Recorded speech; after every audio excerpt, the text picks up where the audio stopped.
ସୁନ୍ଦର କଥାଟିଏ।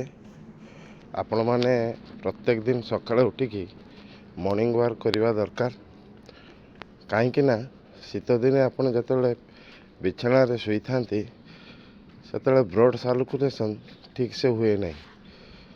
ଆପଣମାନେ ସକାଳେ ଉଠି ମର୍ଣ୍ଣିଂ ୱାକ୍ କିମ୍ବା ଶୀତରେ ଘରେ ରହି କିଛି ଯୋଗ ପ୍ରାଣାୟାମ କଲେ ବ୍ଲଡ଼ ସାର୍କୁଲେସନ୍ ଠିକ୍ସେ ହୁଏ। ଦେଖିବେ ଯେଦିନ ଆପଣ ମର୍ଣ୍ଣିଂ ୱାକ୍ କରିଥିବେ କିମ୍ବା ଘରେ ବସି ଯୋଗ ପ୍ରାଣାୟାମ କରିଥିବେ, ନିଶ୍ଚିତ ସେଇ ଦିନଟା ବହୁତ ଫ୍ରି ଲାଗିବ। ଆପଣମାନଙ୍କର ପ୍ରତ୍ୟେକ ଜର୍ଣ୍ଣି ଶୁଭମୟ ହେବ।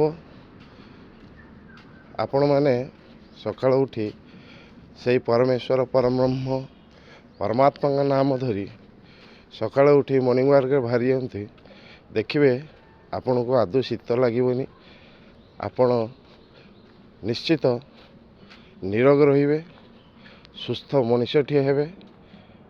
ଏତିକି କହୁଛି, ରହୁଛି।